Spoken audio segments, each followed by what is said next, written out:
వేషధారణను నేను ఇష్టపడను. వేషధారణను నేను ఇష్టపడను.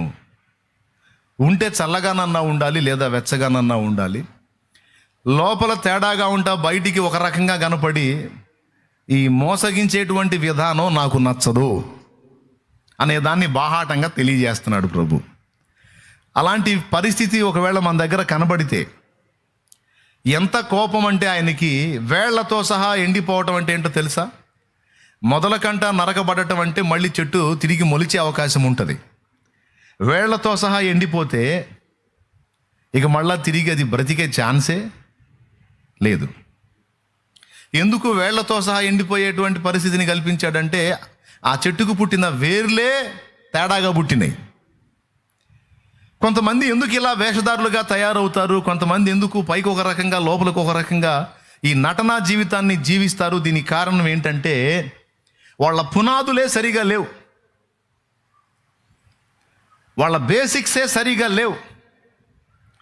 ఆ పునాదులు పాడైపోగా నీతిమంతులు ఏం చేయగలరని లేఖనంలో ఉన్నట్టు, ఈ పునాదులే సరిగ్గా పడనప్పుడు ఇలాంటి వేషధారుల యొక్క పరిస్థితి ఏర్పడిద్ది అన్నమాట. దేవునికి స్తోత్రం కలుగును గాక. హల్లెలూయా. ఆ బేసిక్స్ ఏవైతే ఉంటాయో మూలాలు, ఆ మూలాలు తేడా పడ్డప్పుడు ఇలాంటి గుంపు తయారైంది, వేషధారుల గుంపు. ఈ వేషధారుల గుంపు గొప్పతనం ఏంటో తెలుసా మీకు? వాళ్ళు తేడా ఎందుకు చిరాకు వచ్చిద్దో చెబుతాను. వాళ్ళు ఎందుకు దేవునికి అంత కోపం వాళ్ళ మీద అంటే చెబుతాను నేను. ఈ చెట్టు ఏం చేస్తుందంటే, ఈ చెట్టు మిగిలిన అంజూరపు చెట్లు మొత్తాన్ని ఎదవలను చేస్తుంది. ఈ చెట్టు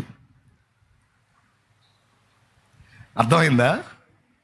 మిగిలిన అంజూరపు చెట్లన్నిటిని ఎదవలను చేస్తుంది, ఇది మాత్రం ఆకులు చూపిస్తుంది.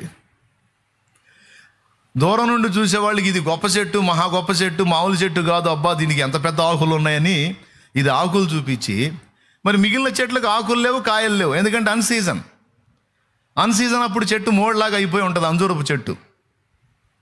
కొద్దిగా ఎట్లాంటివి కోసం అప్పుడప్పుడు చూస్తూ ఉండండి. అంజూరపు కాయలు కోసుకొని తింటాం కదా, చెట్టును అబ్జర్వ్ చేయాలి. కాయలన్నీ అయిపోయినప్పుడు ఆకులు కూడా రాలిపోయి ఒక మోడులాగా అయిపోయింది అంజూరపు చెట్టు. కానీ ఈ చెట్టు ఆకులు చూపిస్తా మిగిలిన చెట్లను ఎదవలు చేస్తుంది. ఎవరైనా చూసినప్పుడు ఆ మిగిలిన చెట్లన్నిటికీ ఆకులు కనపడవు, కాయలు కనపడవు. అబ్బాయి ఈ చెట్లన్నీ పనికిమాలిన చెట్లు, అబ్బా ఈ చెట్టు ఎంత గొప్ప చెట్టు, ఎంతంత పెద్ద ఆకులు ఉన్నాయంటే కాయలు కూడా ఉండే ఉంటాయిలే. ఈ పరిసయ్యులు, ఈ శాస్త్రులు, ఈ వేషధారులు ఆనాడే కాదు ఈనాడు కూడా ఉన్నారు. ఆ దరిద్రం మనలో ఉండకుండా పోవును గాక. అది మనలో మాత్రం రాకుండా జాగ్రత్త పడాలి. ఎవరినైనా దర్శిస్తుంటుంది ఈ దరిద్రం. ఈ చేదైన వేర్లు ఎవరికైనా మొల్లుస్తుంటాయి, అవి లేకుండా జాగ్రత్త పడాలా. ఎందుకు అట్లా అవుతుంది ఆ చెట్టు అంటే దాని వేర్లే తేడా అని చెప్పాను, గుర్తుంది కదా? దాని పునాది, దాని బేసిక్కే తేడా. అట్లాగా ఈనాడు క్రైస్తవ సంఘంలో కూడా ఇట్లాంటి పరిసయ్యుల గుంపు ఒకటి లేచింది. పరిసయ్యుల గుంపు. ఈ పరిసయ్యుల గుంపు సమాజానికి ఎలాంటి పిక్చర్ ఇచ్చిందో తెలుసా? సత్య సంబంధుల్లాగా, సత్యం కొరకు ఆసక్తి కలిగిన వాళ్ళలాగా, క్రైస్తవ సంఘాన్ని ఉద్ధరించడానికి పుట్టినటువంటి అభినవ యోధుల్లాగా పిక్చర్ ఇస్తాయి ఈ చెట్లు. ఈ చెట్లు బిల్డప్ అది అనమాట. వాటిని చూసి ఎవడైనా మోసపోవటం, అబ్బా ఎంత ఆసక్తి, ఎంత తపన, ఎంత భారం, ఎంత బాధ్యత, బా ఎంత అద్భుతంగా ఖండిస్తున్నారు, అబ్బా అబ్బా అసలు ఎవరిని ఊరుకోరు. ఇప్పుడు ఆయన చెప్పేది ఏంటంటే, ఇప్పుడు పరిసయ్యులు శాస్త్రులు కూడా ఆనాడు యేసయ్యని దుయ్యబట్టారు, యేసు ప్రభుని వెతుకుతా తిరిగారు. వాళ్ళ పని అదే. ఎందుకంటే వాళ్ళ క్రియలను ఆయన ఎండగడుతున్నాడు కాబట్టి, వాళ్ళకు మించినటువంటి టాకింగ్ యేసు ప్రభుని గురించి అప్పట్లో వచ్చింది కాబట్టి వీళ్ళు తట్టుకోలేకపోయారు. ఈ పరిసయ్యుల గుంపు ఏది? ఆకులు గల అంజూరపు చెట్ల గుంపు. ఇవి ఆకులు చూపించుకొని పక్కన అంజూరపు చెట్లు ఎదవలను చేసే చెట్లు అనమాట ఇవి. అంటే మేము ఒక్కళ్ళమే సంఘం కొరకు, సత్యం కొరకు భారం కలిగి ఉన్నాం, ఇంకెవడికి లేదు, మేము ఒక్కళ్ళమే ఆసక్తి కలిగి ఉన్నాం, మేము ఒక్కళ్ళమే ఆ విషయంలో పట్టుదల కలిగి ఉన్నాం, ఇంకెవడికి లేదని చూపించుకునే గుంపు ఉందే, ఇది ఆ జాతి అన్నమాట. ఏ జాతి ఇది? ఆనాటి పరిసయ్య గుంపు జాతి. యేసు ప్రభుని గురించి గొప్పగా మాట్లాడుకుంటే వీళ్ళగొళ్ళుమంట, బాప్తిస్మమిచ్చు యోహానుని గురించి గొప్పగా మాట్లాడుకుంటే వీళ్ళగొళ్ళుమంట, ఏ భక్తుని గురించి అయినా ఏ వ్యక్తిని గురించి అయినా గొప్ప అంటే వీళ్ళకి నచ్చదో. ఎంత అసూయ అంటే, ఎంత బాధ అంటే, వాళ్ళని ఎలాగైనా సరే రోడ్ల పాలు చేయాలి, ఎలాగైనా వాళ్ళని దూషణ పాలు చేయాలని గుంట నక్కలు వెతికినట్టు వెతుకుతూ ఉంటారు ఈ గుంట నక్కలు. ఆ దినాల్లో వాళ్ళ పేరు మతనిష్ట కలిగిన వాళ్ళు, మతాభిమానం కలిగిన వాళ్ళు అని బిల్డప్. అప్పట్లో వాళ్ళ పబ్లిసిటీ అది. ఈ జాతి తరతరాలుగా ఫాలో అవుతానే వస్తానే ఉంది. ఇప్పటి రోజుల్లో కూడా ఈ జాతి ఉంది. ఎవరినైనా దేవుడు నిలబెట్టి బలపరిచి కృప చూపి వాడుకుంటే, ఎవరి నామమైనా కాస్త అట్లా బయటికి కనబడితే ఈ పరిసయ్య గుంపుకి నచ్చదు. ఎందుకంటే అక్కడ కాయలు కనపడుతున్నాయి కదా, ఈ పరిసయ్య గుంపుగా నచ్చదు. ఈ ఆకులు వేసుకొని తిరిగే రకాలు ఇవన్నీ. ఒరిజినల్గా ఎక్కడన్నా కాయలు కాసే చెట్లు కనపడ్డప్పుడు వెంటనే లెగుస్తాయి ఈ ఆకులు గల అంజూరపు చెట్లన్నీ గుయ్యమని లెగుస్తాయి. లేచి ఈ ఫలించేటువంటి చెట్లను నాశనం చేయడానికి పూనుకుంటే, ఆనాడు యోహానుని యేసుని ఎగతాళి చేస్తా తిరిగినట్లుగా ఈ చెట్లు ఆ పని పెట్టుకుంటే, జాతి లక్షణం బేసిక్సే అయ్యన్నమాట. వాటికి పుట్టిందే చేదు వేరు పుట్టింది. ఇక మంచి కాయలు ఎట్లా కాస్తే, కాయలు కాస్తే చేదు కాయలే కాస్తాయి. ఒకవేళ కాయపోయినా ఆకులు మాత్రం బాగా చూపిస్తాయి. మేము భక్తి పరులం, మేము సత్యాసక్తి కలిగిన వాళ్ళం, ఎవరైనా తప్పు చేస్తే మేము ఊరుకోం, ఎందుకంటే తప్పులను ఖండించడానికే పుట్టాం మేము. మళ్ళీ వీళ్ళు ఏమన్నా చేశారా? సమాజాన్ని ఏమన్నా ఉద్ధరించారా? అన్యజనులను ఏమైనా రక్షించారా? ఆత్మలను ఏమైనా క్రీస్తు కొరకు సంపాదించారంటే వాడి బొంద కూడా ఉండదు. ఈ దరిద్రులు వీళ్ళు సమాజాన్ని ప్రభావితం చేసేది ఉండదు, ఆత్మల కొరకు భారంతో త్యాగాలు చేసింది ఉండదు, జీవితాలను వెలిగించింది ఉండదు. శవాల మీద కాసులు ఏరుకునే రకాల్లాగా ఎప్పుడు ఎవడు ఏ విధంగా చిక్కుతాడా వాడిని దుయ్యబడదాం, ఆ విధంగా 4 కాసులు సంపాదిద్దాం అన్నట్లుగా, 4 గుర్తింపులు సంపాదిద్దాం అనే విధంగా కొంతమంది పరిసయ్యుల గుంపు ఆనాడు ఉంది, ఈనాడు ఉంది. అంటే పని ఉండదు, ఫలాలు ఉండవు, కానీ బిల్డప్ మాత్రం ఆకులు చూపిస్తాయి. పెద్ద పెద్ద డైలాగులు మాట్లాడతాయి. మళ్ళీ ఈ చెట్లు చిన్నవి కాదు, పెద్ద డైలాగులు మాట్లాడుతుంటాయి. ఏమంటుంటాయి తెలుసా? నేను తప్పితే మీకు ఎవరు చెప్పరు అంటుంటాయి ఈ చెట్లు. దేవునికి స్తోత్రం. నేను చెప్పకపోతే మీకు ఎవరు చెప్పరు అంటుంటాయి. నేను చెప్పకపోతే మీకు ఎప్పటికీ తెలియదు అంటుంటాయి. ఇట్లాంటి చెట్లని దేవుడు హర్షించడుగాక హర్షించడు. అన్నీ ఉన్నాక అణిగిమణిగి ఉంటుంది, ఏమీ లే నాకు ఎగిరెగిరి పడిద్దని లోకంలో సామెత ఉంది. ఎగిరెగిరి పడే ఆకుల గురించి ఎంత చిరాకంటే, అసలు వీటికి మూలం తేడా కదా. వీటికి పడిన బేసే కరెక్ట్ బేస్ పడలా. వీటికి వీళ్ళకి పునాదులు వేసిన వాళ్ళే వదరబోతులు, వీళ్ళకి పునాదులు వేసిన వాళ్ళే ఆకులు గల అంజూరపు చెట్లు. అంటే వాళ్ళ మూల పిత్తర్లు. అర్థమైందా? ఆ బీజంలో పుట్టారు వీళ్ళు. కాబట్టి ఇక వాళ్ళకి వినయం, సాత్వికం, ఎదుటోళ్ళని అర్థం చేసుకోవటం, ఎదుటోళ్ళకి అర్థమయ్యేటట్టుగా ఏదన్నా సౌమ్యంగా సామరస్యంగా ఒక విధానంలో వెళ్ళటం, ఇవన్నీ ఏం తెలియవు. ఏ కాడికి ఆ వేరును బట్టి, పాపం వేరును బట్టి ఏం చేద్దాం మరి, అది దానికి పుట్టిన వేరే దరిద్ర పేరు పుట్టిందని మూలమే బాగలే. ఒక పద్ధతిలో ఎరిగి, ఒక క్రమంలో ఎరిగి, ఒక ఆత్మీయతలో ఎదిగి దైవజనులు అంటే భయము, భక్తి, గౌరవం, వినయం, విధేయత, తెలియనివి అడిగి తెలుసుకోవటం, సాత్వికం, మృదుత్వం, సులువుగా లోబడే మనస్తత్వం, ఇవన్నీ ఉండవు. వాళ్ళ మూల పితరులకే ఉండవు. కాబట్టి ఇక వాళ్ళ బోధల్లో, వాళ్ళ క్రమంలో, వాళ్ళ దిక్కుమాలిన ప్రవర్తనలో, వాళ్ళ వదరబోతుతనంలో పెరుగుతూ వచ్చారు కదా. కాబట్టి వాళ్ళ వేర్ల దగ్గర నుంచి చెడిపోయినాయి. అంటే ఇక పైన ఏదైనా పైన చెడిపోతే కాస్త ఏదైనా ఆ కొమ్మలు కట్ చేసి మళ్ళీ ఇంకో కొమ్మలు మంచి కొమ్మలు వేసి అంటు కట్టచ్చు.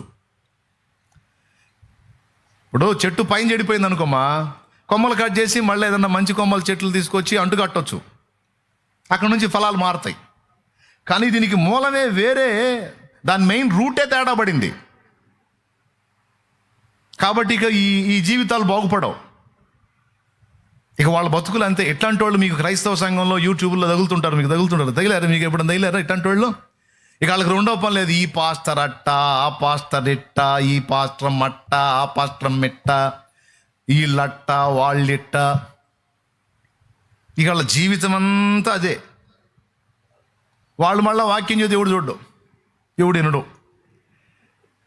హాట్ కేకుల్లాగా వాళ్ళని ఊరికే దుయ్యబట్టి విమర్శించి, ఎవరైతే కాస్త పాపం దేవుడి చేతిలో కాస్తో కూస్తో అలా వాడబడతా, 4 ఆత్మల్ని సంపాదిస్తా, ఆత్మల కోసం భారంగా కష్టపడుతున్నారో వాళ్ళని టార్గెట్ చేసి ఇక వాళ్ళని నలుగురిలో నవ్వులు పాలు చేసి వాళ్ళని బస్టు పట్టించింది దాకా నిద్రపోరు. నేను 4 ఏళ్ళుగా ఇప్పుడు ప్రజల్లోకి వెళ్ళున్నాను బాగా యూట్యూబ్ ద్వారా. దేవుడు నన్ను తీసుకెళ్ళి ఆయన కృపతో. ఆ తొలి దినాలలో నేను చూసా ఈ జాతుల్ని. నాకు ఆశ్చర్యం, ఈ జాతులు ఎక్కడి నుంచి వచ్చినారా, ఈ వింత జాతులు వచ్చినాయి అని. దేవునికి మహిమ. ఈ జాతులు ఎక్కడ పుట్టినాయి? వీటికి పునాదులేంటి, వీటి మూలాలేంటి? వీళ్ళ దగ్గర భక్తి, ఆత్మీయత, ఆత్మల భారం. అసలు వీళ్ళు సంఘాన్ని బాగు చేయడానికి పుట్టారా, సంఘ విస్తరణను అడ్డుకోవడానికి పుట్టిన శాపగ్రస్తులా? సంఘాన్ని బాగు చేయడానికి పుట్టారా, సంఘాన్ని నలుగురిలో అన్ని జనుల చేతికి అప్పచెప్పడానికి పుట్టారా? వీళ్ళు అస్మదీయులా తస్మదీయులా? నాకు ఆశ్చర్యం అయిపోయింది. దేవునికి స్తోత్రం. ఓ అబ్బా, గుప్పులు లేవరు. శాలేం రాజు అట్లా, శాలేం రాజు ఇట్లా, శాలేం రాజు అది, శాలేం రాజు. యేసుప్రభు నన్ను అంత గలవించలేదు నాకు తెలియదు, కానీ నన్ను మాత్రం తెగ భజన చేశారు. దేవునికి స్తోత్రం. ఎప్పుడు ఆగారంటే ఇక వాళ్ళకి ఇక ధర్మశాస్త్రం మొదలుపెట్టిన తర్వాత ఆగారు. పంటికి పళ్ళని దిగిన తర్వాత ఆగారు.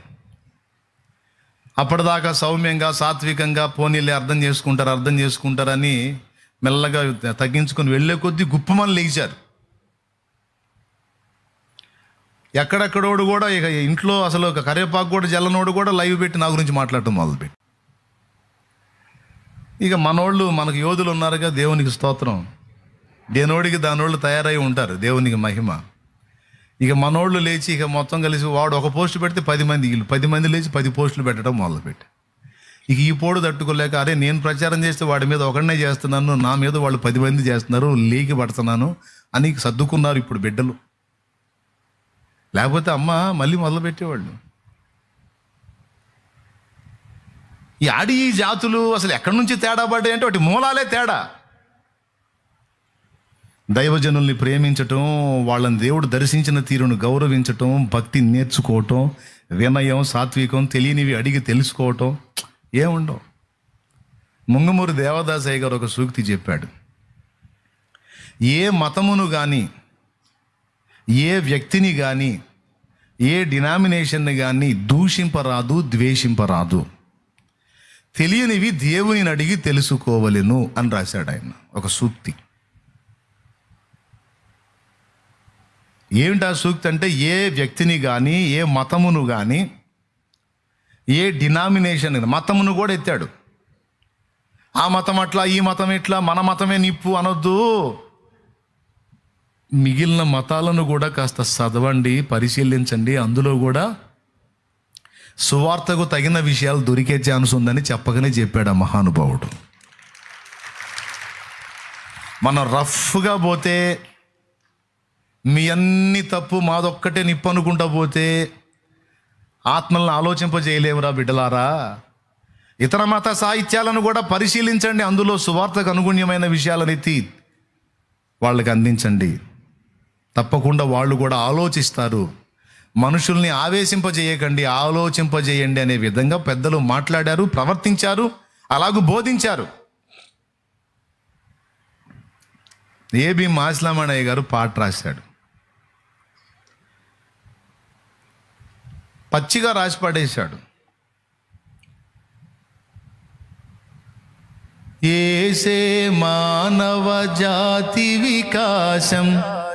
బైబిల్లో ఈ మంత్రం చదివి లేమెన్స్ ఇవాంజలికల్ ఫెలోషిప్ అధినేత ఎవరైతే ఉన్నాడో దానియేలు గారు, వారి తండ్రి గారు వీరాస్వామి గారు, ఆయన ఈ మంత్రం వేదంలో బ్రాహ్మణాల్లో ఈ మంత్రాన్ని గుర్తించి ఆ మంత్రం యొక్క అర్థం తెలుసుకొని ప్రజాపతిర్దేవేభ్య ఆత్మానాం యజ్ఞం కృత్వా ప్రాయశ్చిత్, ప్రజలందరి పాపముల కొరకు ప్రాయశ్చిత్తమయ్యి యజ్ఞమయ్యేటువంటి ఆ ప్రజాపతి ఎవరు అంటే, అలా యజ్ఞమైన ప్రజాపతి ప్రభు అయిన యేసుక్రీస్తు అనేది గుర్తెరిగి తన సమాజంలో ఎవ్వరూ యేసు ప్రభుని విశ్వసించని దినాల్లో ఆ ఒక్కడు యేసు ప్రభుని నమ్ముకున్నాడు. ఆ తర్వాత ఆయనకు పుట్టిన సంతతి దానియేలు గారు, ఆయనకు పుట్టిన వారు జో గారు. ఎవరు? దానియేలు గారికి పుట్టిన వారు జాషువా డానియేలు గారు. ఒక పెద్ద పరిచర్య ఏర్పడింది, లేమెన్స్ ఇవాంజలికల్ ఫెలోషిప్. దేవునికి స్తోత్రం కలుగును గాక. ఇప్పుడు చిన్న చిన్న సిద్ధాంతాల్లో ఏదన్నా వైరుధ్యం ఉంటే ఉండొచ్చు, కానీ భక్తి పరులండి, సత్యాన్వేషకులు, సత్యం కోసం సమస్తాన్ని వదిలిపెట్టి సమాజం చేత వెలివేయబట్టాన్ని కూడా తెగించినటువంటి యోధులు. యేసు ప్రజాపతి. ఎందుకంటే హైందవ సాహిత్యమైన వేదంలో ప్రజాపతికి చెప్పబడిన కొన్ని కొలతలు యేసులో కనపడుతున్నాయి. ప్రజాపతికి మొత్తం 39 పేర్లు ఉన్నాయి. ప్రజాపతిరగ్ని, ప్రజాపతిర్వాయు, ప్రజాపతిర్వై హిరణ్యగర్భ, సంవత్సరో వై ప్రజాపతి, యజ్ఞం వై ప్రజాపతి, ప్రజాపతిర్వై ఇంద్ర, ప్రజాపతిర్వై సవిత, ప్రజాపతిర్వై చంద్రమాన్, ప్రజాపతిర్వై మహాన్ దేవ, ప్రజాపతిర్వై సూర్య. అట్లాగా ఆయనకు మొత్తం 39 పేర్లు ఉన్నాయి. అందులోనే ప్రజాపతివై విశ్వకర్మ అంటే 33,33,33,333 మంది దేవతలు మొత్తం కలిసి అగ్ని అయి ఉన్న ప్రజాపతిని ఆరాధిస్తారట, అర్చిస్తారట. అది శుక్ల యజుర్వేద సంహితలో మేము చూపించాం మీకు స్క్రీన్ మీద చాలాసార్లు. అవసరం లేదు ఇప్పుడు చూపించాల్సిన అవసరం లేదు, చాలాసార్లు చూపించాను నేను మీకు. డౌట్ ఉంటే మళ్ళీ చూపిస్తారు, మన వాళ్ళు, ఇబ్బంది ఏం లేదు. దేవునికి మహిమ. అంటే దేవతలందరూ, దేవదూతలందరూ మొక్కిన వాడెవరు? ఆయనే అధిదేవుడు, ఆదిదేవుడు, ఆది అంతములు తానై ఉన్న దేవుడు. ఋగ్వేద సంహితలో ఎంత స్పష్టంగా చెప్పబడింది. తొలుత జన్మించిన వాడు మానస యజ్ఞమున యజించబడినాడు అనుంది. తొలుత జన్మించిన వాడు అంటే టీకా తాత్పర్యంలో అయితే డైరెక్ట్గా రాశాడు ఆది సంభూతుడు అని. బైబిల్లో కూడా హెబ్రీ పత్రిక 1:6లో ఆది సంభూతుడు అని ఉంటుంది. ఆది అంటే ప్రారంభం, సంభూతుడు అంటే సంభవించిన వాడు. అంటే ఈ సృష్టి మొత్తం ఏది నిర్మించబడక మునుపు తండ్రి నుండి తానే బయటికి వచ్చిన వాడు, ఆయనే ఇదంతా చేసిన వాడు. ఏది? ఈ సృష్టి అంతా, ఈ విశ్వాన్ని నిర్మించిన వాడు. ఈ సృష్టి పాపంలో పడినప్పుడు ఈ పాపముల నిమిత్తమై ఈ బిడ్డలందరి కోసం తనను తానే యజించుకున్నవాడు, యజ్ఞమైపోయిన వాడని స్పష్టంగా ఋగ్వేద సంహితలో ఉంది. ఇక మిగిలిన అని నాకు అనవసరం, బైబిల్లో చెప్పిన దానికి లింక్ అయ్యే వచనం అందులో ఉంది, కాస్త చూసి ఆలోచించండి అని నేను చెప్పాను. అమ్మమ్మమ్మమ్మ, ఎంత బాధ కలిగింది బిడ్డలకి, ఈ చేదు వేర్లు చెట్లకి. నేను బిత్తరపోయా, వీళ్ళకేం వచ్చిందిరా, వీళ్ళకేం మెంటలు ఎక్కిందా, మైండ్ పోయిందా, పిచ్చి ఎక్కిందా, వీళ్ళు సోదోళ్ళ లేకపోతే అరవోళ్ళ, తమిళ వాళ్ళ మనం అరవోళ్ళ అంటాం. దేవునికి స్తోత్రం. ఎవరు వీళ్ళు? సత్యసువార్త చెప్పి క్రీస్తుని గురించి వారికి పరిచయం చేసి వారిని ప్రభువునొద్దకు ఆకర్షించడానికి నేను కష్టపడుతుంటే దరిద్రులేందిరా ఏనైనా ముఖమ్మడి దాడి. ఇక మనోళ్ళు 10 మంది మొదలుపెట్టి ఉతకటం మొదలు పెడితే అప్పుడు జద్దుకున్నారు. దేవునికి స్తోత్రం. మళ్ళీ ఎవడన్నా కదిలితే మళ్ళీ ఉతుకుడే. ఇంక అయిపోయింది, ఇంక పాత నిబంధన కొత్త నిబంధన అయిపోయింది, ఇంక ఓల్డ్ టెస్టిమెంటే. మరి ఇట్లాంటి చెట్లను యేసుప్రభువే శాపగ్రస్తులని అప్పచెప్పేశాడు, శపించాడు. మనం ఎట్టు ఊరుకుంటాం? ఇవి సమాజాన్ని ఉద్ధరించడానికి పుట్టినట్టు, క్రైస్తవ సంఘాన్ని ఉద్ధరించడానికి పుట్టినట్టు. వాళ్ళట్ట వీళ్ళు. అరే, నీ బతికేందో చూడరా ముందు. ఎంతమందిని రక్షించావు నువ్వు? ఎన్ని జీవితాలు మార్చావు? ఎన్ని సంఘాలు కట్టావు? దేవుని కృపను బట్టి దాదాపు 50,000 కంటే పైచిలుకు ఆత్మల రక్షణలో నడిపించి లక్షలాది మందికి దీవెనకరంగా నా తండ్రి ఉపదేశం. నీ కృప తండ్రి, నీ దయనాయన, నీ దానం ప్రభా, నాదేం లేదయ్యా, అంత బుస్సేనాయన నేను దేవునికి వెళ్తు. ఇంత చేసి దేవుడు ఇంత కృపనిచ్చి నేను బుస్సని దేవుని ముందు ఒప్పుకుంటుంటే, వాడు అసలు ఏమీ తెలియనోడు వచ్చి పెద్ద పెద్ద మాటలు మాట్లాడుతుంటే నాకు చాలా ఆశ్చర్యంగా అనిపించి అప్పుడప్పుడు జోక్గా మీకు చెబుతాను. నలుగురిని కానీ 5వ వాడికి నొప్పులు పడుతున్న ఆమె దగ్గరికి పోయి, పెళ్ళిగాని అమ్మాయి, అసలు అంతసేటు మెలికలు తిరుగుతావేంది, అట్లా కేకలేస్తావేంది, అరవకూడదు అసలు అంటే. నలుగురిని కానీ 5వ వాడికి నొప్పులు పడుతున్న ఆమె దగ్గరికి వెళ్ళి పెళ్ళిగాని అమ్మాయి క్లాసులు ఇస్తే అట్టుంటుందే. అట్లానే కొంతమంది ఈ మధ్య బయలుదేరి ఈ ఆకులు గల అంజూరపు చెట్లు, వాళ్ళట్ట వీళ్ళిట్ట వీళ్ళిది అని ఓయబ్బో వాళ్ళ ప్రసంగాలు ఏంటంటే ఉంటుంది. బట్ దొరికితే చొక్కా పట్టుకొని 2 పీకులు పీకి యేసునామలో చెప్పురా, ఎన్ని సంఘాలు కట్టావు, ఎంతమందిని రక్షించావు, ఎన్ని జీవితాలు బాగు చేసావు, నీ వల్ల మారిన వాళ్ళు ఎంతమంది చెప్పురా అని అడగాలనిపించింది. కాకపోతే మనం కొట్టకూడదు కదా, ఒక చెంప కొడితే 2వ చెంప తిప్పమన్నాడు కాబట్టి ఇక తన్నుడేం ఉండదులే కానీ నిలదీయాలనిపించింది. ఏం చేసేవారు నన్ను? వినయం ఏదిరా, సాత్వికం ఏది, నేర్చుకునే బుద్ధి ఏది అంటే మూలమే చెడిపోయింది. అందుకే వేర్లతో సహా ఎండిపోవాలి అని శపించాడు. దాని రూటే రాంగ్ రూట్ అనమాట. వేరుని రూట్ అంటారు. దానికి పుట్టిన రూటే, దానికి పుట్టిన వేరే చెడిపోయిన వేరు పుట్టింది. అందుకే ఆసారం వెదజల్లుతుంది అది. ఈ స్థితిలో పరుల జోలికి పోయే ఎవ్వడైనా తాను పని చేయకుండా, తాను ఫలించకుండా, ఎందుకంటే పని చేసేవాడికి అన్నీ పట్టవండి. పొద్దస్తమానం ఆత్మల సంపాదన కొరకు బిజీగా ఉండేవాడికి వాళ్ళని వీళ్ళని చూసే ఖాళీ ఎక్కడో తెచ్చిద్ది. వీడు ఆ పనిలో ఉన్నాడంటే వీడిని వాడుకోవట్లే, వీడు పక్కన కూర్చున్నాడు, చేదు చెట్టు.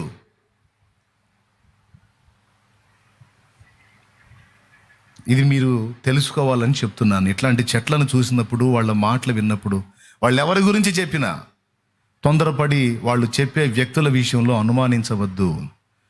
ఎందుకంటే వీళ్ళు భక్తుల్నే టార్గెట్ చేస్తారు, ఆత్మీయుల్ని, దేవుని కోసం ఆకలి దప్పులు గల వారిని, ఆత్మల కొరకు భారం కలిగిన వారిని పాపం ఈ దౌర్భాగ్యులు టార్గెట్ చేస్తారు.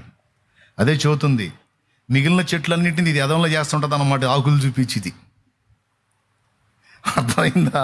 కాసే చెట్లను ఎదవలను చేస్తుంటుంది ఇది. కడుపులో మండి ఇంకెన్నటికి నీ పండ్లు ఎవడు తినకుందురుగాక అంటే వేళ్లతో సహా చచ్చింది అని రాస్తుంది.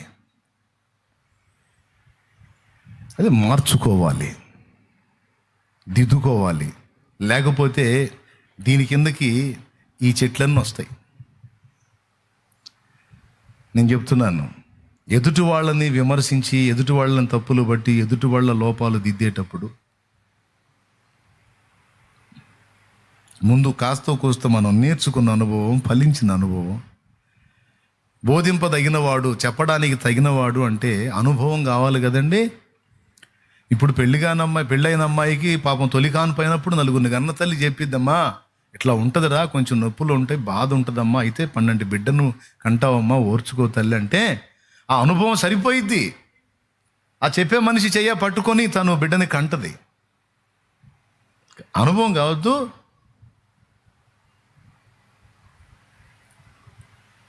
దిద్దుకోవాలి, సరి చేసుకోవాలి, నేర్చుకోవాలి, అనుభవం పొందాలి.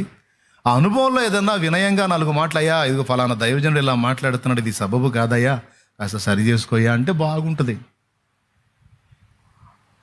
నిజంగా అనుభవం పొందిన వాళ్ళు బరువైన చెట్లు అంతే ప్రవర్తిస్తారు, అంతే చెబుతారు, ఇట్లా కాదు ఇట్లా సరి చేసుకోండి అయ్యా.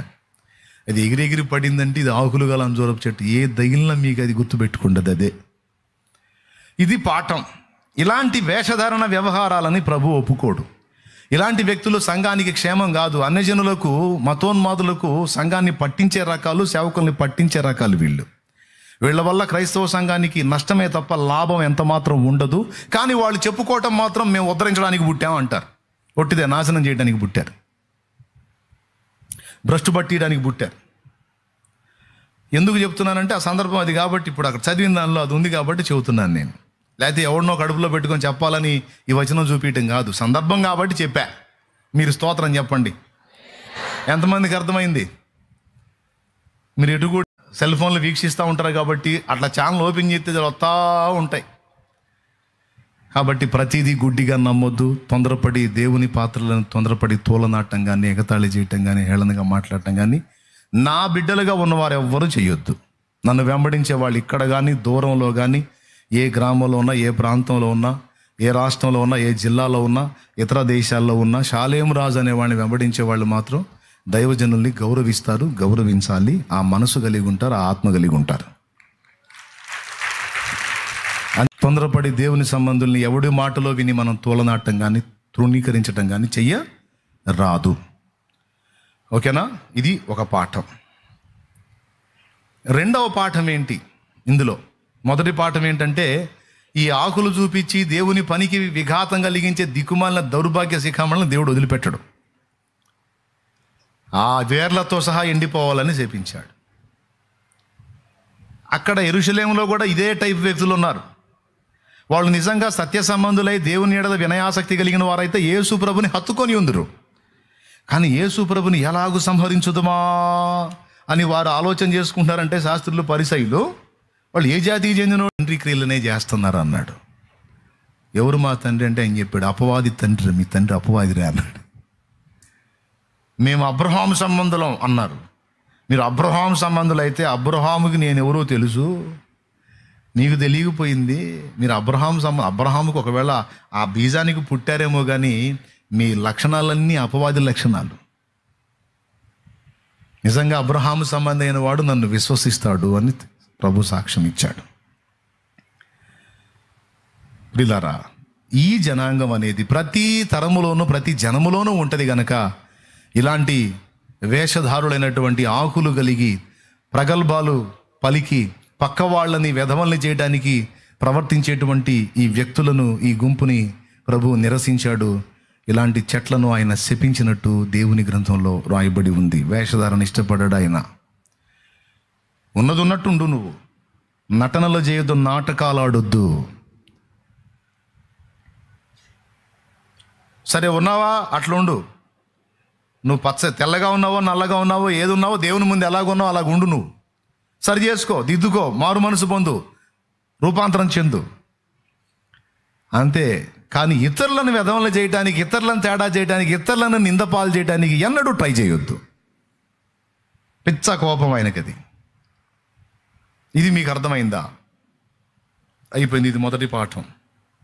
ఇక రెండవది ఏంటంటే, అందులోనే ఆయన ఒక మాట పలికినప్పుడు మరునాటి కల్లా అది ఆకులతో, ఈ వేర్లతో సహా ఎండిపోయిన ఉదంతాన్ని చూపించి యేసు ప్రభు అన్నీ విరమరిచి చెప్పలా శిష్యులకి.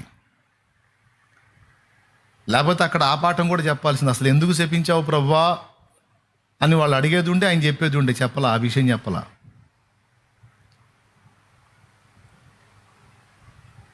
కానీ ఒక సంగతి చెప్పాడు. పేతురు ఆ చెట్టును చూసి, ప్రభువా నిన్ను నీవు శపించిన అంజూరపు చెట్టు వేళ్లతో సహా ఎండిపోయిందయ్యా. ఎంత గొప్ప విషయం ఇదేనంటే, ఆహా నీకు ఇది ఎట్లా అర్థమైందా? వాస్తవంగా అడగాల్సిన పాయింట్ ఏంటి? అసలు ఎందుకు శపించావు ప్రభువా అనేది ప్రశ్న. అది వచ్చినట్టయితే ఇప్పుడు ఈ మ్యాటర్ అంతా చెప్పేవాడు. కానీ దాన్ని వదిలేశారు వాళ్ళు. మరునాడు చూసినప్పుడు అది వేళ్లతో సహా ఎండిపోయేసరికి ఆశ్చర్యపోయి, ప్రభువా నువ్వు పలికావో లేదో ఎండిపోయింది అంటే, ఓహో అంటే అసలు పాయింట్ వదిలేశారు, మీరు ఇది పట్టుకున్నారు. ఓకే, పోనీ దీనిలోంచి ఒక పాఠం నేర్పుతాలే అని వాళ్ళ బుర్ర ఏదైతే ఆలోచించిందో ఆలోచించడానికి సపోర్టివ్గా ఒక వాక్యం చెప్పాడు అక్కడ. అదేంటంటే, ఈ అంజూరపు చెట్టుకి ఎలాగో జరిగిందో అలాగే ఒక కొండ వైపు నీవు చూచి ఇది ఎత్తబడి సముద్రంలో పడవేయబడునుగాక అని తన మనసులో సందేహింపక పలికిన ఎడలా అలాగూ జరుగునని మీతో నిశ్చయముగా చెప్పుచున్నాను. ఏదైనా ఒక సంగతిని విశ్వసించేటప్పుడు ఇక అరమరిక లేకుండా, సందేహం లేకుండా విశ్వసించాలి. దేవుని యందు విశ్వాసం ఉంచండి. ఆ విశ్వాసం కూడా ఎలా ఉంచాలి అంటే సగం అది సగం ఇది కాదు. అయితే ఇది లేకపోతే లేదన్నట్టు కాదు. నేను ప్రార్థించాను, నేను విశ్వసించాను, నేను ఎదురు చూస్తున్నాను, నా దేవుడు తప్పకుండా నా ఎడల ఈ కార్యం జరిగించునని రూఢిగా నమ్మండి, సందేహం పెట్టుకోవద్దు అని ఆ తర్వాతే అంటాడనమాట. మీరు ప్రార్థనలో అడుగువాటి నెలను పొంది ఉన్నామని నమ్ముడి, అప్పుడు అవన్నీ మీకు అనుగ్రహింపబడుననే మాట కింద అంటాడు. అంటే విశ్వాసం ఎంత స్థిరంగా ఉండాలి?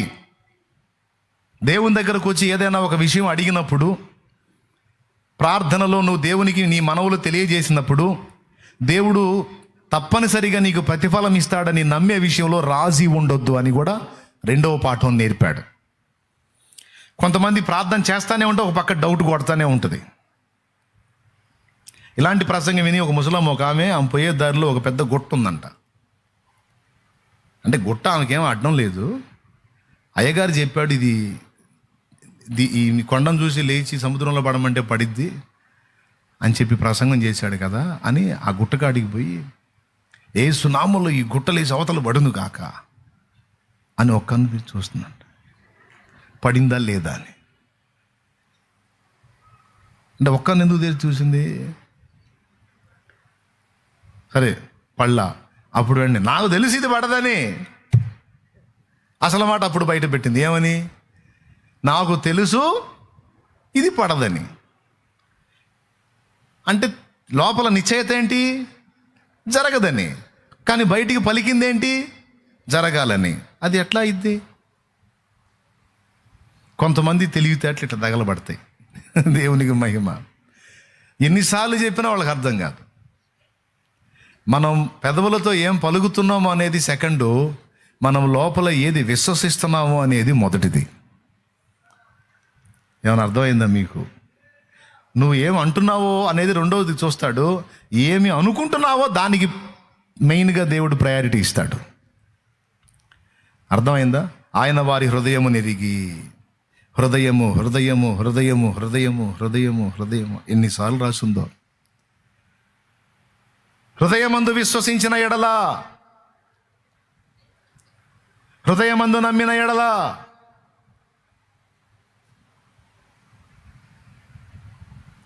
కొంతమందికి విచిత్రమైన విశ్వాసం ఉంటుంది. లోపలేమో ఖచ్చితంగా దేవుడు చేస్తాడు అని ఉంటుంది, బయటికేమో ఏమో అయిద్దంటావా, అయిద్దేమో, అయిద్దా, ఏమైద్దో ఏమో అంటుంటారు. లోపల మాత్రం భయంకరమైన బలమైన విశ్వాసం ఉంటుంది. ఏమో కాదు, ఖచ్చితంగా చేస్తాడు, అనుమానమే లేదు, అయిద్ది అని.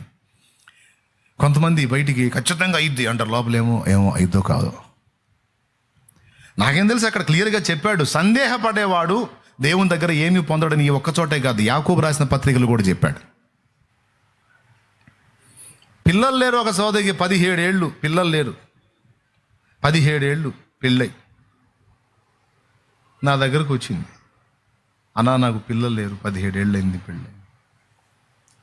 ఇట్లనే శుక్రవారం వచ్చింది ఆమె, బుధవారం ఇది, శుక్రవారం వచ్చింది. అప్పుడు విశ్వాసం ఉంచుతావా? ప్రార్థన చేస్తా అంటే ఉంచుతా. ఎట్లా ఉంచుతావు? ఈ చేతులు ఇట్లా పెట్టు, ఈ చేతులలో బిడ్డ ఉన్నట్టు విశ్వసించు.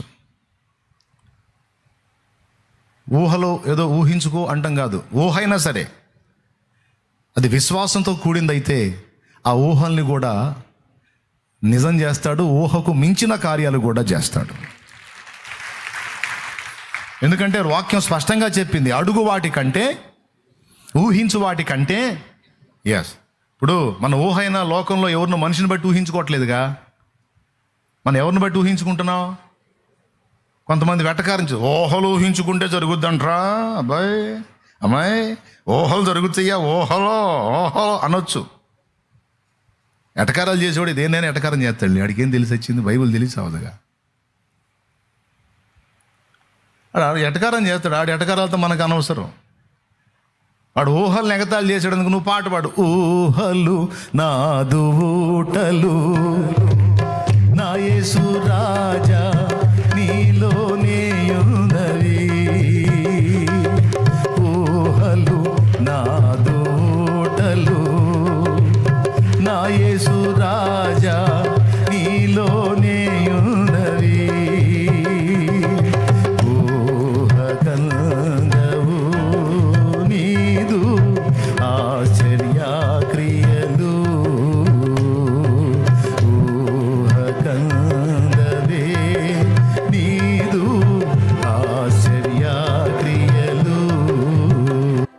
ఊహలు నిజమవుతాయా అంటే, నా దేవుడి చిత్తం అయితే నీ ఊహించిన దానికంటే మించి చేస్తాడు. అది రాసుంది బైబిల్లో. అడుగు వాటి కంటేను, ఊహించే వాటి కంటేను అత్యధికముగా చేయగల దేవుడు. నిజంగా అంతే చేశాడు. నేను చెప్పాను, నేను ప్రార్థన చేస్తా, నీకోసం చేస్తా. చేతుల్లో బిడ్డను చూడగలవా? విశ్వాసం ఉంచగలవా? విశ్వాస నేత్రాలతో నీ చేతుల్లో బిడ్డను చూడగలవా అని అడిగాను. మంచి భక్తి కలిగిన మనిషి, 17 ఏళ్ళు. ఇది అబద్ధం కాదు, నిజం. నేను చూస్తానన్న, ప్రార్థన చేయమని. నాకే ఆశ్చర్యం కలిగింది. ఎందుకో తెలుసా? ఇప్పుడు నేను ప్రార్థించిన అవతల వ్యక్తి విశ్వసించాలి కదా. ఆ విశ్వాసం ఆమెకి సందేహం లేదు. ఇక ఒకవాడు వచ్చి అంటాడు, ఇది చేయమను, అది చేయమను, ఇది చేస్తే అప్పుడు నమ్ముతా, ఇది జరిగితే అప్పుడు నమ్ముతా. పెద్ద పోటుగాడు, నువ్వు నమ్మకపోతే ఏడిచాడు. ఎవడు ఏడిచాడు? నమ్మకపోతే పోతావు నువ్వే పాతాళానికి. పోటుగాడు, నువ్వు నమ్మకపోతే ఎవడికి నష్టం? ఇది చేయమని మరి నమ్ముతా, ఇది జరిగించమని నమ్ముతా, ఇది చేయమని చూస్తా, అప్పుడు చూస్తా. పెద్ద పోటుగాడు పుట్టావని మొనగాడివి, నీకాడికి మొనగాడు లేడని నువ్వు చెప్తే అన్ని దేవుడు దోసుళ్లాగా, అయ్యా అది చేయమంటావా, అయ్యా ఇది చేయమంటావా అని చేయాల. నీ బొందన్నర బొంద. దేవుడి దగ్గరికి వచ్చినప్పుడు అది చేయమను, ఇది చేయమను కాదు. చేస్తే నమ్ముతా అంటాడు ఒక్కొక్కడు, చేస్తే ఒప్పుకుంటా అంటాడు ఒక్కొక్కడు, చేస్తే అంగీకరిస్తా అంటది ఒక్కొక్క ఆమె. కానీ దేవుడు ఏమంటాడు తెలుసా? రివర్సు. నువ్వు నమ్మితే దేవుని మహిమ చూస్తావు అంటాడు ఆయన. స్పష్టంగా చెప్పాడు ఆయన. ఒక చోట కాదు, అనేక చోట్ల ఆ మాట వాడాడు. మార్తా, పునరుద్ధానమును జీవమును నేనే, నా యందు విశ్వాసం ఉంచువాడు అన్నాడు చనిపోడు, నా యందు విశ్వాసం ఉంచువాడు చనిపోయినను తిరిగి బ్రతుకును అన్నాడు. వెంటనే ఏమంటది? ఆ పునరుద్ధానం మందు లెగుస్తాడు, నాకు కూడా తెలుసులే అంట. నాకు కూడా తెలుసులే అంట. అంటే ఇప్పుడు రేపుడికి కాదు, నేను నిన్నటికి నేటికి కూడా దేవుడనే. మార్తా, నా యందు విశ్వాసం ఉంచినోడు చచ్చిపోయినా బతుకుతాడు. అంత్యదినమున లేచునని నేను ఎరుగుదును ప్రభువా. ఇంతకు సమాధి ఎక్కడ? ఫలాన్ దగ్గర. పద బాయ్, సమాధికి అడ్డుగా ఉన్న రాయిని తీయండి. ప్రభువా, బుద్ధయ్య 4 రోజులు అయిపోయింది, శవం 3వ రోజుకే వాసన వచ్చింది. ఆ రాయిని తొలగిస్తే దుర్గంధ భరితం అయిపోయింది. మా బ్రదర్ శరీరాన్ని బట్టి వచ్చే వాసనతో జనం అసహించుకోవటం నేను చూడలేను. రాయి తీయొద్దు ప్రభువా. మండిపోయింది. ఎవరికి? యేసయ్యకి. మార్తా, ప్రభువా ఏం చెప్పాను నీకు? నీవు నమ్మిన ఎడల దేవుని మహిమ చూతువని నేను నీతో చెప్పలేదా? తీయండి రాయిది. తీశారు. లాజరు 2 మాటలు దేవునితో మాట్లాడు, తండ్రితో మాట్లాడాడు. లాజరు బయటికి రా అన్నాడు. అంతే. చచ్చిపోయినోడు బతికాడు. ప్రేత వస్త్రాలతో చుట్టబడి పాపం అడుగులు అడుగేసుకుంటూ మొత్తం రోబోలాగా వచ్చింటాడు బయటికి. మరి అన్నీ కట్టేశారు. ఆ వస్త్రములు విప్పి అతన్ని పోనీయండి అన్నాడు. చెయ్యమనో అప్పుడు నమ్ముతా. నా దగ్గర ఎవరన్నా వచ్చి ఈ మాట మాట్లాడితే కడుపులో మండిపోయి నేను డైరెక్ట్గానే అంటాను, పెద్ద మొనగత్తి వచ్చావు, నీకు నమ్మలేదని దిగులేసుకున్నాడు దేవుడు. చెయ్యమను నమ్ముతా కాదు.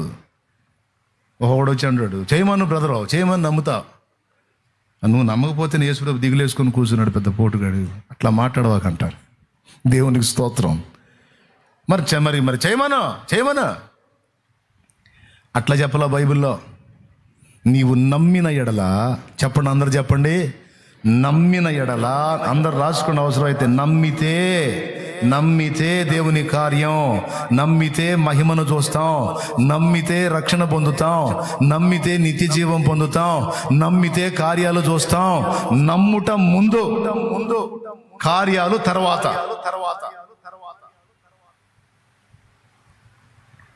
ఇది పాఠం. చెప్పు, ఏది ముందు ఏది వెనక?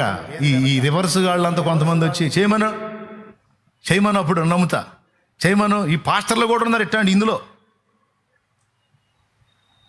ఎంత ఆకుల గుంపు, ఇది ఫలాల గుంపు కాదు, ఇది ఇవన్నీ ఆకులు గల అంజూరపు చెట్లు. వీడు అసలు పేరుకి వాడు సేవకుడు కానీ, ఇట్లా మాట్లాడి ఎవడైనా సరే పేరుకే సేవకుడు కానీ వాడు నిజంగా సేవకుడు కాదు, వాడు విశ్వాసి కాదు, అసలు వాడు దేవుని సంబంధే కాదు.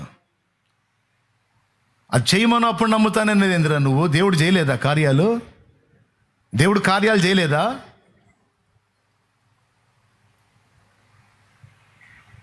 దేవుడు అద్భుతాలు చేయలేదా? ఇప్పటికి లేవా? లక్షల కొలది కోట్ల కొలది సాక్ష్యాలు లేవా?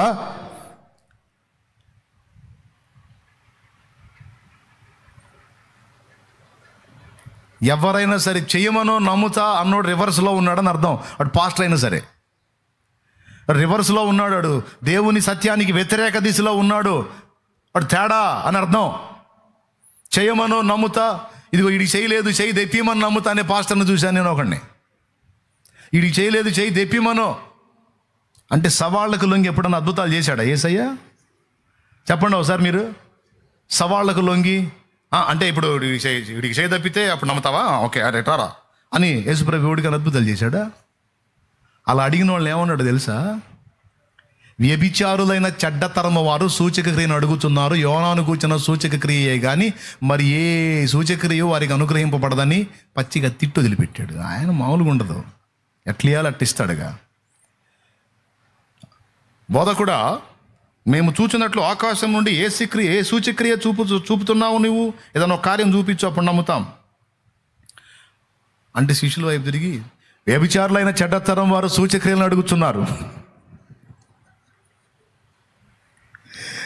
ఎంత బాధ అండి పాపం వాళ్ళకి.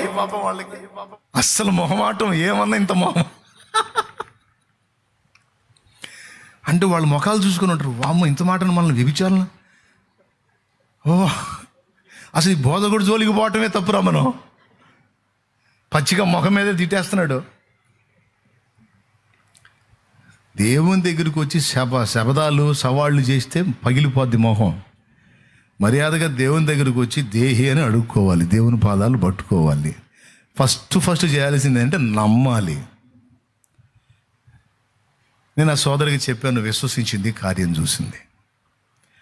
అట్లాగా నమ్మిన వాళ్ళందరి జీవితాల్లో కార్యాలు చేస్తాడు. కొంతమందిని పరీక్ష కోసం అట్లా ఆపుంటే వాళ్ళ కొంతకాలం ఆ శ్రమ కొనసాగిద్ది. తర్వాత మనకు నేర్పాలనుకున్న పాఠం నేర్పిన తర్వాత తీసేస్తాడు ఆయనే. మన జీవితాలు ఆయన చేతుల్లో ఉన్నాయి. కొడితే గట్టిగా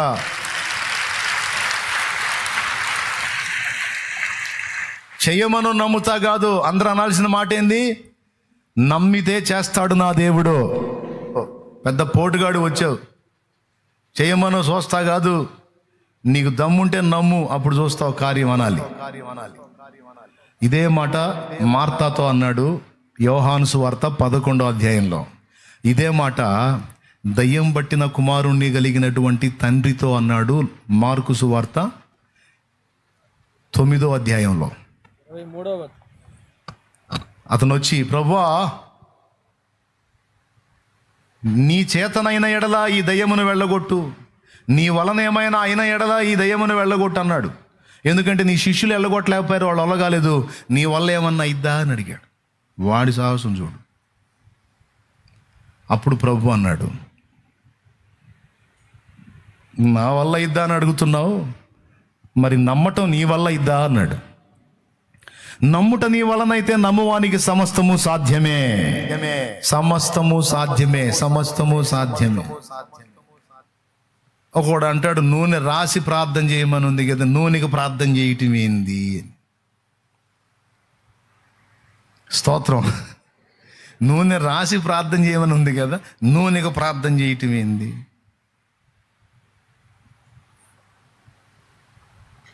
కొంతమంది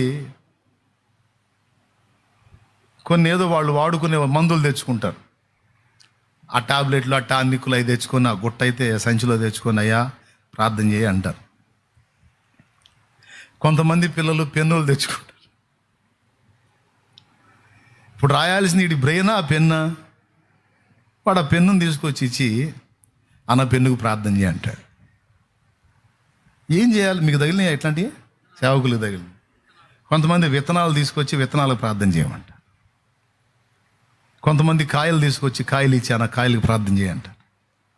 నూనెకి ప్రార్థన చేయంటారు. చేయాలో వద్దా? ఏ వచనం కింద వీళ్ళ కోసం ప్రార్థన చేస్తానో తెలుసా? నమ్ముట నీ వలనైతే నమ్మువానికి సమస్తము సాధ్యమే అన్న కోటాలో వీళ్ళందరికీ ప్రార్థన చేస్తాను నేను. వచనం ఉంది బైబిల్లో ఆ మాట.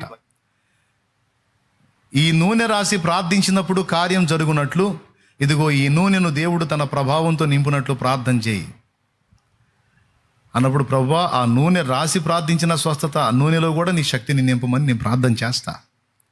నూనెలో దేవుడు ఎట్ట శక్తిని నింపుతాడంటే, ఆ నమ్మిన వాడి నమ్మిక చొప్పున దేవుడు నింపుతాడు.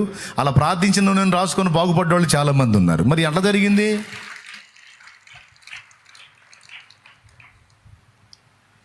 ఎట్లా జరిగింది? పెన్నులు తీసుకొచ్చి ప్రార్థన చేయమన్నారు. చెప్తా, నవ్వుతా, చెబుతా. రాసేది నువ్వా పెన్నా? నేనేలే అన్నయ్య, పెన్నుకు చేయన్నయ్య అంటే అన్ని జనుల్లాగా. అన్ని జనులేమో వాటిని తీసుకెళ్ళి విగ్రహాల దగ్గర పెట్టి దండం పెట్టుకుంటారు. వీళ్ళు ఆ పని చేయకుండా చర్చికి తీసుకొచ్చి అయ్యగారి దగ్గరికి తీసుకొచ్చి అది చూపించి ప్రార్థన చేయమంట. చేస్తా. వాళ్ళ మీద చేతుల నుంచి వీరికి జ్ఞానం ఏమని చేస్తా. వారు విశ్వాసంతో తెచ్చిన ఆ పెన్ను మీద కూడా చేతుల నుంచి బిడ్డలు నాయన పాపం కళాలు తెచ్చుకున్నారు. ఈ కలంతోనే రాస్తారు. ఇది బ్రేక్ అవ్వకుండా, పొరపాట్లు రాయకుండా నీ బిడ్డలకు మంచి జ్ఞానం ఇచ్చి వారు నమ్ముతున్నట్టు దీన్ని కూడా ఆశీర్వదించు తండ్రి అని. మరి వారిని సిగ్గుపరచకూడదు కదా. వారు నమ్మిక చొప్పున వారి కోసం ప్రార్థన. వారికి అడుగుతాను నేను, మీ బ్రెయినా మొత్తం జ్ఞాపకం పెట్టుకొని రాసేది పెన్ అంటే, అన్న ఇది కూడా సరే, కానీ రెండింటికి నీ కృపని అయ్యా ప్రార్థన చేస్తా. తప్పేం కాదే. వాని విశ్వాసం చొప్పున కార్యం జరుగుతున్నప్పుడు నీకు వచ్చిన నష్టం ఏంటి? చెప్తా వాడికి, అరే నూనెకి ప్రార్థన చేయటం కదా, నూనె రాసి ప్రార్థన చేస్తే స్వస్థత వచ్చిందని బైబిల్లో రాసుంది.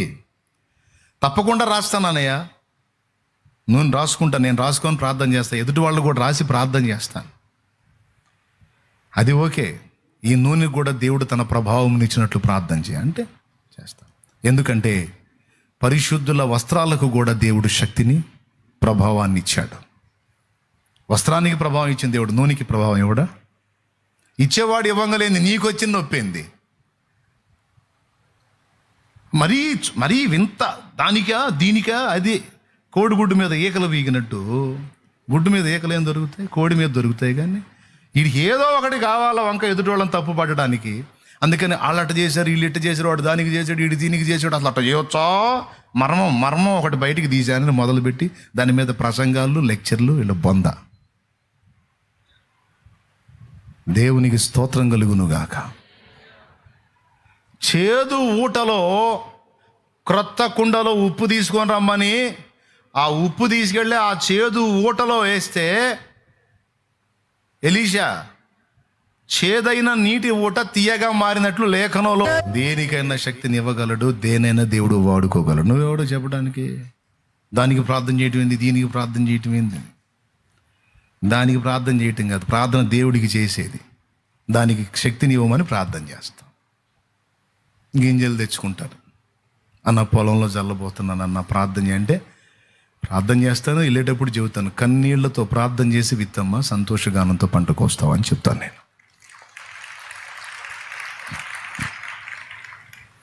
కన్నీటితో విత్తువాడు సంతోషగానముతో పంటను, అది ఆధ్యాత్మికంగాను భౌతికంగాను కూడా వర్తించింది. మొక్క నాటేటప్పుడు కన్నీళ్లతో ప్రభువా ఇది ఫలించేటట్టు చేయయ్యా అని ప్రార్థన చేసిందట. దేవుడు కృప చూపుతాడు. పంట ఏదైనా ఇబ్బందికరంగా ఉన్నా మోకాళ్ళుని కన్నీరు గార్చి ఇది పండితేనే నాకు అన్నం ప్రభువా అని ప్రార్థన చేస్తే దేవుడే కార్యం చేస్తాడు. కాబట్టి ఇట్లా ప్రతి దానికి వంకలు చూపించి ఇది చేయమను, అది చేయమను, అది ఇట్లా, ఇది ఇట్లా అని. నమ్ముట నీ వలనైతే నమ్మువానికి సమస్తము. అందరు చెప్పండి, సమస్తము. ఒక కాయ తెచ్చుకుంది బిడ్డ, అన్ని జనులు కాయలు మంత్రించి ఇసురుతారు. అవి తీసుకెళ్ళి తింటే పిల్లలు పుడతారని నమ్మి ఆ పనులు చేస్తారు.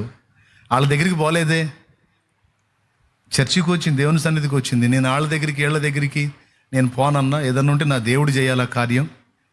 ఇదిగో ఈ చెట్టు పండును ఫలించినట్టు నేను ఒక గర్భఫలాన్ని పొందుటకు సహాయం చేయమని ప్రార్థన చేసినప్పుడు, ప్రభువా ఆ బిడ్డ ఆశించినట్టు ఈ కార్యం నెరవేర్చు, ఆమె నమ్ముతున్నది నమ్మిందని చొప్పున కార్యం జరిగించు ప్రభువా.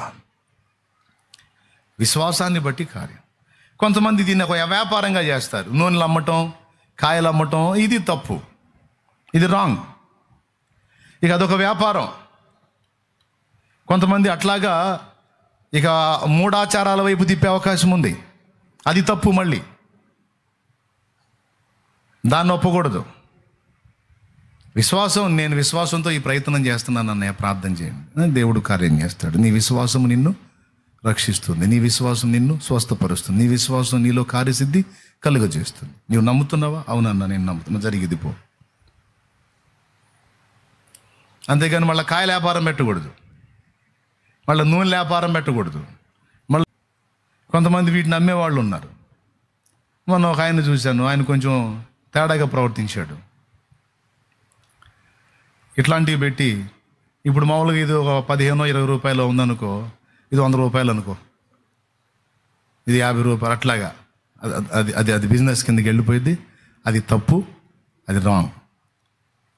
అర్థమైందా? అట్లా వ్యాపార పరంగా చేసే వాటిని ప్రోత్సహించకూడదు. సేవ కూడా చేసినా రాంగే. అది వాటికి అలా అవకాశాలు ఇవ్వకూడదు, తప్పు. కానీ కొంతమంది విశ్వాసం గింజలు తెచ్చుకుంటాడు, నేను ప్రార్థన చేయను పో అంటే అటు కుదిరిద్ది.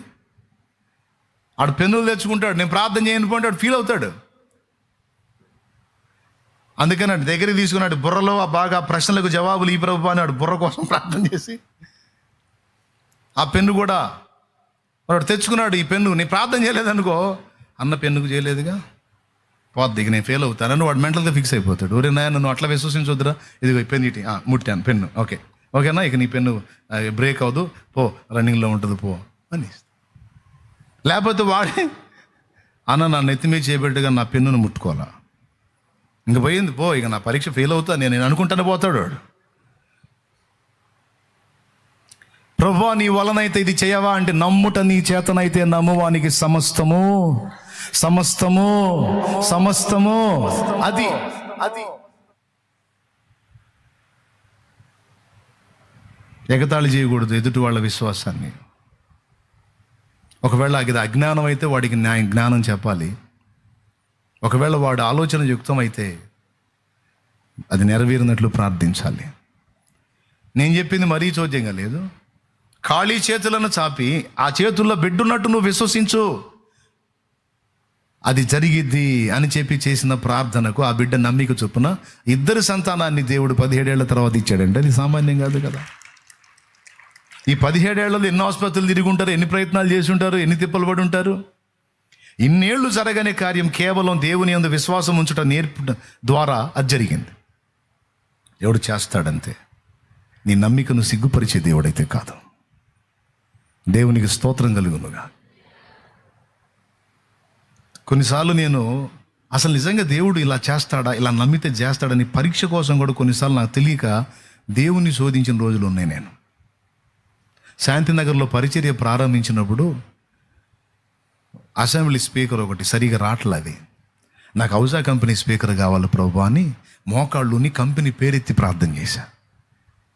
నువ్వు ఏ పేరెత్తి ప్రార్థన చేస్తావు ఆ పేరిట స్పీకర్ నీకు వచ్చింది, విశ్వాసంతో ప్రార్థన చేయి అని నా మనసు. కాబట్టి నేను కంపెనీ నేమ్ కూడా చెప్పి ప్రార్థన చేశా. నాకు హౌజా నంబర్, ఆ హౌజా నేమ్ కలిగినటువంటి స్పీకర్, కంపెనీ స్పీకర్ కావాలి నాకు. అది బాగా వచ్చింది ప్రభు, సరిగ్గా వినపట్లేదు జనాలకి, బోరుమోత వస్తుంది నాయన, ఈ స్పీకర్ బాగలేదు ప్రభు అని ప్రార్థన చేశా. ఆశ్చర్యం, వేరే కంపెనీ ఏం కాదు, కరెక్ట్గా హౌజా కంపెనీ స్పీకరే వచ్చింది మందిరంలోకి. విశ్వాసులు చూపించే మనం దేనికోసం ప్రార్థన చేశాం, హౌజా కంపెనీ స్పీకర్ వచ్చింది చూడండి. కోటం అయినాక వెళ్ళి దాన్ని ఆ బోర్డు ఉంటుంది కదా, ప్యానల్ బోర్డు, దాన్ని చూశారు వాళ్ళు, ఆ నేమ్ చూశారు హౌజా. మందిరం ఎలా ఉండాలో ప్రార్థన చేసి విశ్వాస నేత్రాలతో చూసా. మందిరం మొత్తం కంప్లీట్, ఆఖరికి మందిరం ముందున్న మెట్టుకి ఎర్ర రంగు వేసినది కూడా విశ్వాసంతో చూసా. ఇలా చేస్తాడా లేదా అని కూర్చున్నా. ఖచ్చితంగా నేను అనుకున్న ప్రకారం చక్కగా మందిర నిర్మాణం అయిపోయింది, అంతా అయిపోయింది. కానీ ఆ మెట్టు దగ్గర రెడ్ కలర్ వేయలా, ఎందుకంటే అప్పటికే టైం అయిపోయింది, నైట్ 11 అయిపోయింది. ఆ మెట్లు ఆ ప్లాస్టింగ్ అదంతా అయిపోయేసరికి తెల్లవారితే ఓపెనింగ్ బయటకు వచ్చి మందిరం చూసి అంతా అయిపోయింది, అది ఒక్కటి నెరవేరలేదే అనుకున్నా. ఏదో పని మీద బజారుకి వెళ్ళా, కొట్లన్నీ మూసేసి ఉన్నాయి, ఏదో అవసరమైన వాటిని రేపటి రోజుకి తేవటానికి తిరిగి వచ్చేటప్పటికి 12 అట్లా అయింది.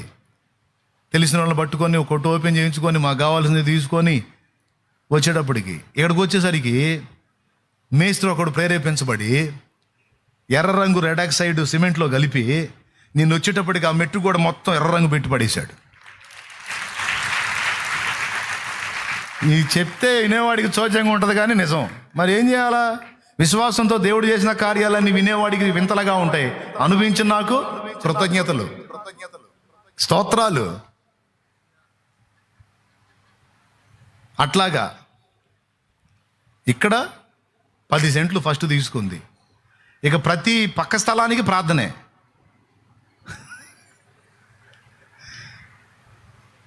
ఇక అది వచ్చినట్టు విశ్వసించడం, ప్రార్థన చేయటం, వాళ్ళే వచ్చి రేటు కట్టి ఇయటం, అయిపోవటం. అట్లాగా 10 సెంట్లు పెరుగుతూ ఇప్పుడు ఇంచుమించు 6 ఎకరాలు పై చిలుకు మన వాడే ప్రాంగణం మొత్తం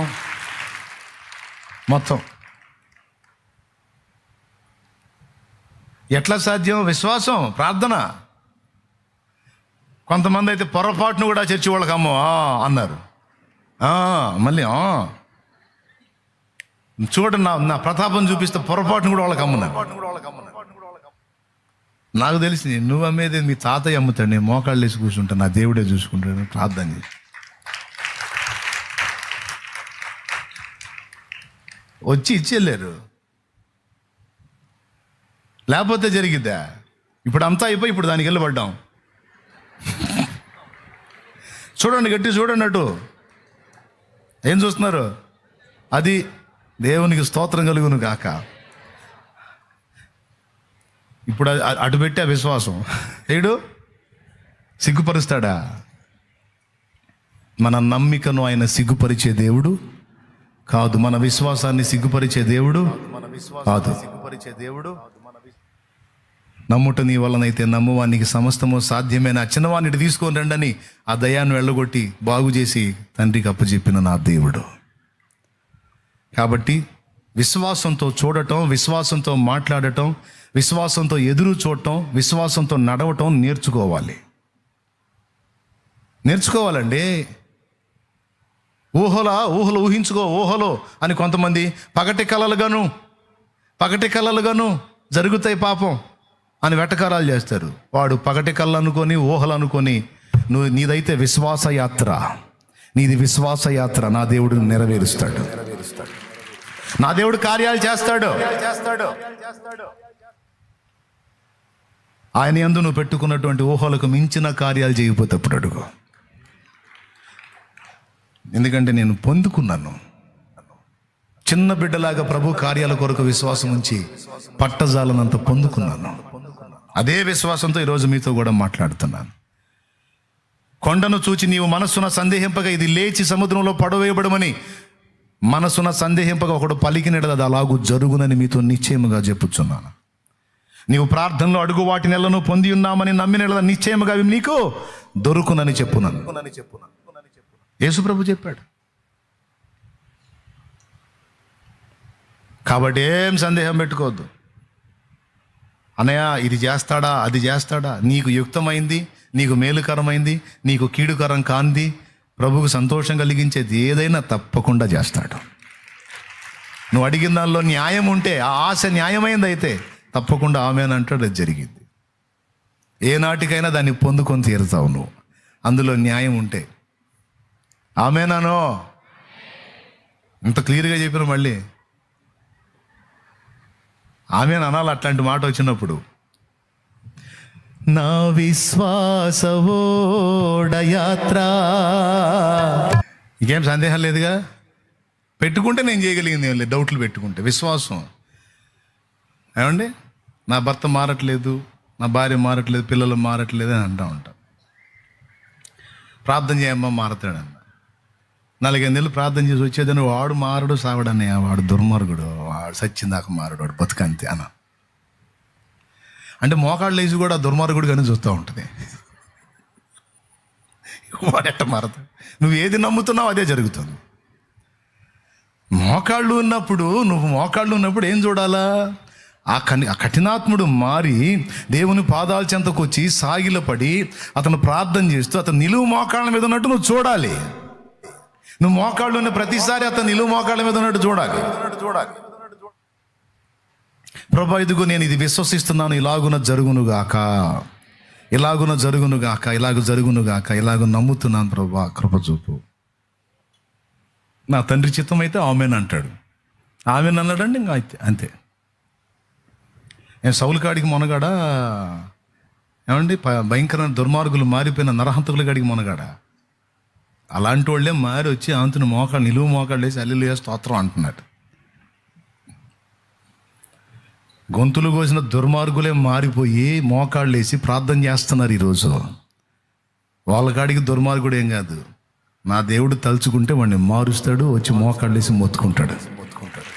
విశ్వసించి మనస్సున సందేహింపక అడిగిన ఎడలా కార్యం, అప్పులైనా అగచాట్లైనా రోగాలైనా రిపోర్ట్స్ అయినా సరే, ప్రభా నా రిపోర్ట్ ఇలా వచ్చింది, నేను యేసు నామములో విశ్వసిస్తున్నాను ప్రభా, ఈ రిపోర్టు మారినట్లుగా నేను చూస్తున్నాను. ఆ మారిన రిపోర్టు మారిన రిపోర్ట్ రెండు పట్టుకొని మందిరంలో నిలబడి సాక్ష్యం చెప్పడం చూస్తున్నాను ప్రభా అని ప్రార్థన చేయి. విశ్వసించు. అదే చూడు నీ శరీరంలో మార్పులు నా దేవుడు చూపిస్తాడు, చేస్తాడు ఆయన కార్యం. ఎందుకంటే అలాంటి చాలా సాక్ష్యాలు ఉన్నాయి. వాళ్ళ విశ్వాసం అది గొప్ప కార్యాలు, మామూలు కార్యాలు కాదు. వేదనలో ఉన్నావు, కష్టాల్లో ఉన్నావు, బంధకాల్లో ఉన్నావు. ఓకే ప్రభా, ఈ బంధకాల్లోంచి విడుదల పొందుతున్నట్టు నేను చూస్తున్నాను ప్రభువా. విశ్వాసంతో నేను సహా నెమ్మది కలిగిన దినములు అనుభవించడం చూచుచున్నాను. ఇప్పుడు ఎవరిస్తారా అని ఎదురు చూసే స్థితిలో ఉన్నాను. నేను ఒకళ్ళకి ఇవ్వటం చూస్తున్నాను ప్రభువా. ఇవన్నీ నేను చెప్తుంటే వినటానికి మీకు బాగుండొచ్చు, కానీ అలాగున్న విశ్వసించడానికి శక్తి కావాలి.